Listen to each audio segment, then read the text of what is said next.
I just fell in love, and I was like, what? And he's like, the way you speak like sounds like Borat, and I love it. And I was like, what? Ready? Welcome to another episode of Just a Tip. I'm here with the other half of Beyond Berlin and Misha. But Misha, hold on. Okay, full name and where are you from? Okay, so my full name is Michalina. Michalina. Exactly, and I'm from Bulgaria. Bulgaria. Okay, so your accent is crazy. That's right. Because I first met you, I was like, where the hell is she from? Where is she from? So you're from Bulgaria, you grew up in Bulgaria, and you came to Berlin when? Exactly, I came around, I think 10 years ago. Okay. So all in all, yeah, almost wrapping it up, that 10 years. I mean, I'm what, 4 now? I think I'm 4. And so we're both kind of about to start our journey to learn German. It's about time. You're worse than me. You're definitely worse than me, but we both have to learn this beautiful language that we're living amongst. Genau. But it's cool, genau. So first and foremost, you and Yeva are doing Beyond Berlin, and you're doing some cool stuff. Because I was a part of, like, I think 2 or 3 events now, and I'm loving the whole social hub thing that you guys are doing. So let's talk a little bit about that, and what's your plans for that?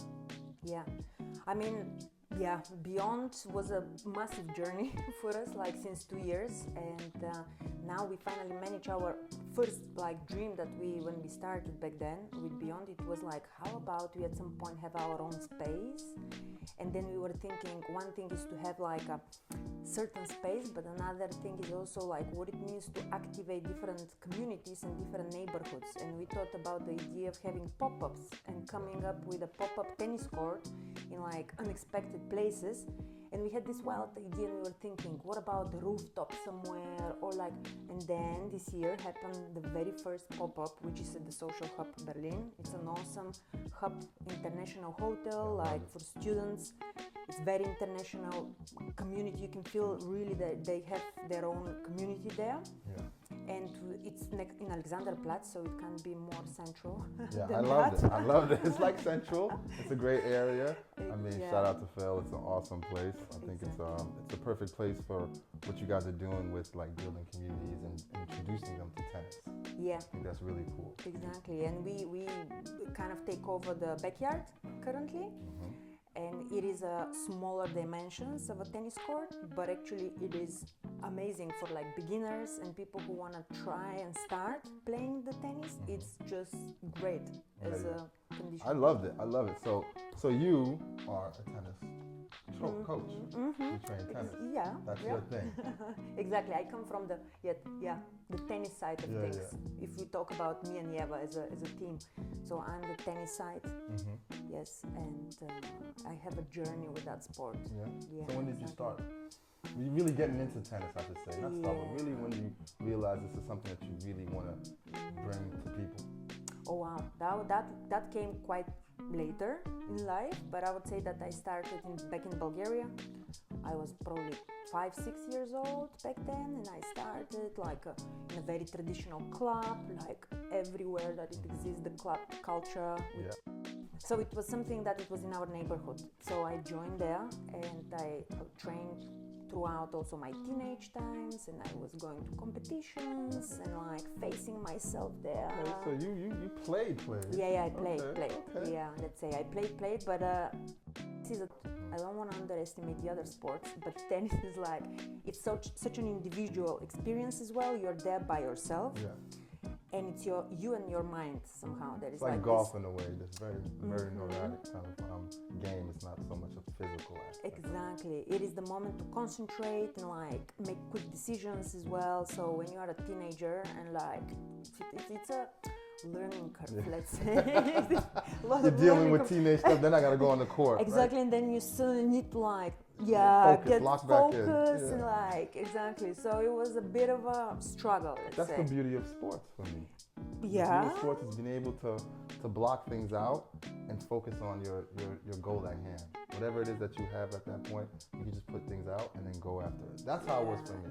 You know, my whole basketball career was like that because we have traumatic things going on in our life, whatever's going on, but once we hit the court, it's like, for me, everything disappears. Yeah, totally. That's the beauty, and also a lot of people tell us that. The ones who are coming now to play tennis, everyone says, wow, it's such a moment to really forget about my life in a way, because it's also very much of a coordination. You need to really be in your body to like involve yourself. So that's the beauty for sure of the sport. Exactly. I love that.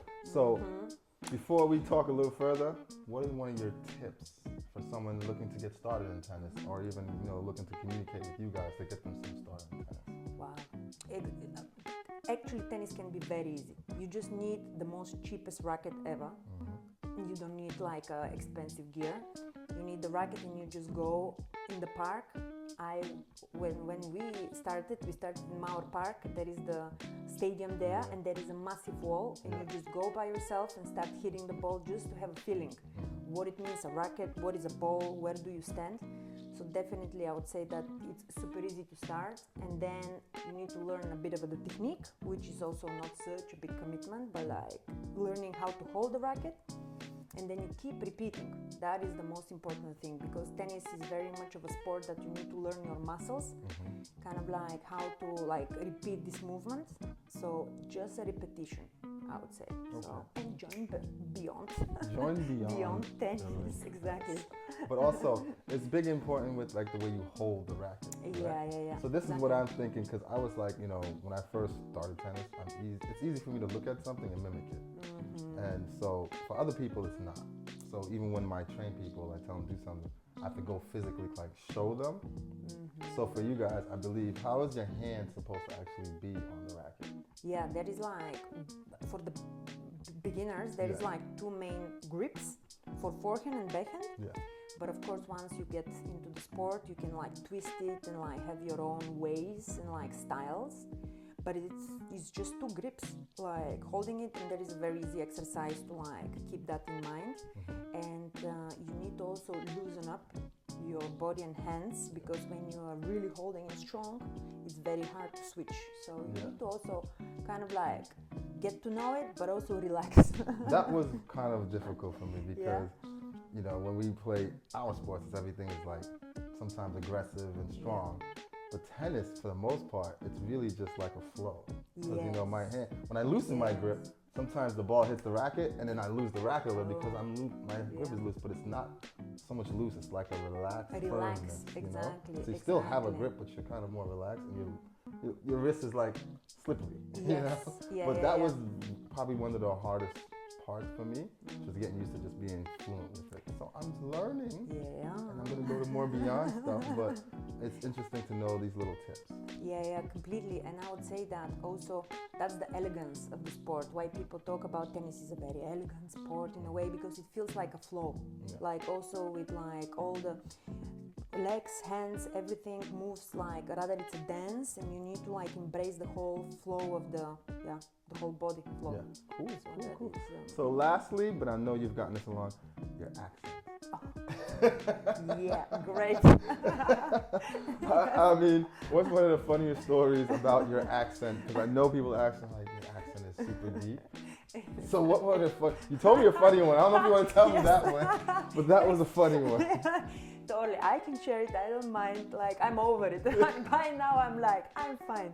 No, I think accents, just to say that in general, I think accents are very beautiful, because it also shows like who you are somehow, like your identity and like the way, your style of being in a way.